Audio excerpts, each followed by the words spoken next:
growing food, to put food on the plate, to put glass in our wines, are very, very natural processes, and that to get away of the concept of manipulation and processing and more of being shepherds or guarding the process and the travel that these products take from the field, grape field, or the farm to our tables and our restaurants, and communicating to the customer what that process is and not interfering with it, just shepherding it, and then really communicating through quality food and wine will be paramount in our industry. Damian, obviously you crunch the data, so tell us where we've come, where we're heading now.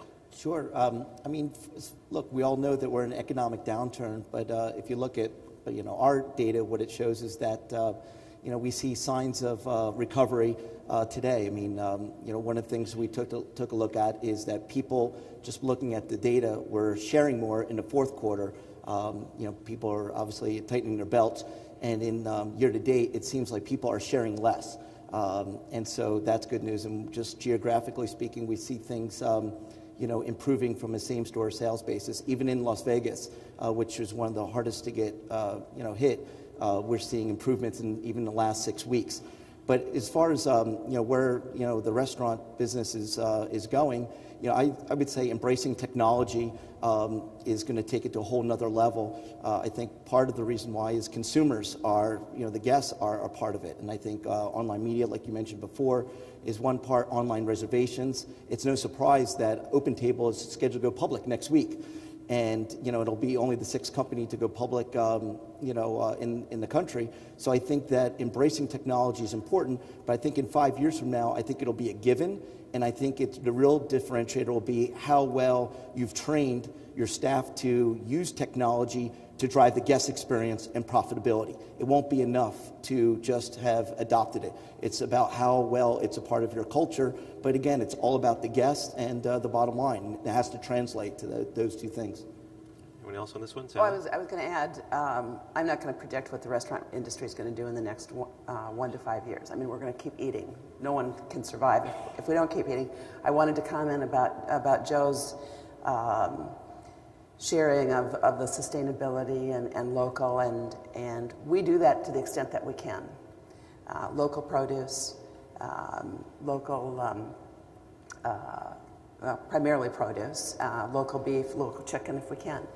However, in Minnesota, North Dakota, South Dakota, Wyoming, Montana, Chicago for parts of the year, Wisconsin, we'd all die if we couldn't rely on getting our food from somewhere else. Granted, now there aren't as many people in those areas, but I think that we'll see some sustainability in the larger, in some of the larger agriculture companies. In your world, it could be a question of free range, of natural, or you can add words to these. There still isn't enough free-range chicken. Unless Steve really ramps up his production, I only get 2 wings from every chicken. And so, yes, I mean, we definitely want to work with suppliers that use sustainable agriculture, that use sustainable production. But I think we have to be realistic on how a lot of America is going to eat if we don't have that ability to rely on other areas of the country to produce our food. Okay, let's take one more electronic question, and then I'll probably open it up after this. How do you remain on the cutting edge and stay profitable? Have we addressed that yet or no? How do you remain on the cutting edge and stay profitable? I mean, Danielle's been on the cutting edge a bit, but you went through a major overhaul. Again, cutting edge, but not in the trendiness of business. And I think you remain on the cutting edge by having wonderful creative people around you who help you also continue to be creative in what you do while you remain very focused with what you represent. And profitable, I mean, thanks God, maybe there was a serious recession because we learned to be more profitable. Just at Daniel, I have 45 chefs. They used to use like 5 side towel a day, at least 5 to 6 side towel a day at one point. And we calculated, and we used almost 300 side towels a day to pass the day at Daniel, because business was fine and we never worry about side towels. And suddenly we looked at that and we shortened down. We gave 2 a day per cooks, and if they need 1, they go to the chef. And everything like this we looked at without hurting the customer's experience. We made sure that we control all our little expenses. And it was like really sort of micro-analyzing the expense. And in a way, it has shown tremendous improvement. I think now that we have established better control, I think what's important is to stay very creative with our staff and stimulate and teach and keep having people being very happy working for us and feel very secure also with us. I think it reflects into the customer, and keeping track of our customer all the time and staying in touch with them. Joe, you want to add? I'm going to refer back to what's been a real guiding light for us is, again, the concept of sustainability and creating food service for the kind of world that we're going to live in the next 10, 20, 30, 50 years is not only conceptually correct, it's not only politically correct, it's also the future of business. Because if we plan on living in this world and our children to live on in this world, we need to live in the kind of world that we want to live in.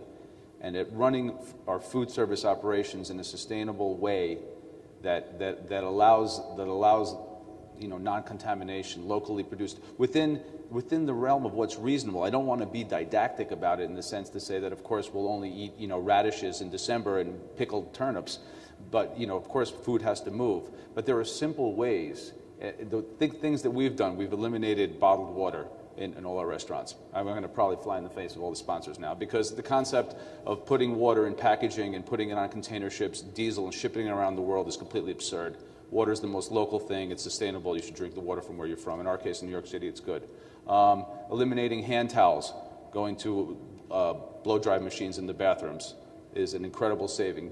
Going away from chemical detergents. There's citric-based detergents. There's several companies, I think one of which is here, you can run. So within the things that you can do, constantly making a step. But I think what causes our company to thrive is that people feed off of this. The people who work in the environment love it. They want to be a part of it. They think it's forward-thinking. It energizes them, and it makes them really a part of what's happening around them. So it works on many levels. And ultimately, everything is about affecting the customer experiences. So you're putting better food on the plate by happier people in a sustainable way, creates a better customer experience where the restaurants will thrive on in the long run. Okay, let's open up for questions. We got about 10 minutes or so left. If anybody has any questions, there are microphones, I believe, left, center, and right. Anyone just step to the microphone, maybe just say where you're from or name of the restaurant and your question. Anybody? Okay, well, in the interim, no? Okay. Yes, one over here. Sorry, it's hard to see with the lights. Good afternoon. Good afternoon. My name is Scott Platt. I own a couple restaurants in the Boston area. We came out to enjoy this great show for a few days. Thank you very much, panel. One of you mentioned tracking prices of purveyors and making sure that those savings are passed along to the units. How do you find out what they're paying? How do you know when the European prices drop? Because most big purveyors, the ones like will tell you will work in a cost plus basis with you. So if they're truly honest, they'll work cost plus margin plus 5%. So you know what they're paying. Also, like at least with European commodity products, olive oil, Parmesan, prosciutto, balsamic vinegar, it's pretty easy to find out what the commodity market is for those. So you kind of know what they're paying for it. Okay, that's your question? Okay, one over here. Hi, my name's Kristen Thistle, and I'm a journalist in the industry. And I just have a quick question for you based on social media. I noticed that a large focus of the conference this year has been on technology. And when the social media question came up, I think actually only Steve had answered that. So I was just wondering from the rest of the panel, are you currently using any sort of social media sites to promote your restaurants and connect with your customers, such as Twitter or Facebook, or even just typical blogging? And by the way, one of the pre-questions online, which you haven't gotten to yet, was about Yelp. They were asking about, well, how does Yelp and food journalism affect this as well? But I want to go ahead and answer this first, and I'll maybe address the Yelp thing.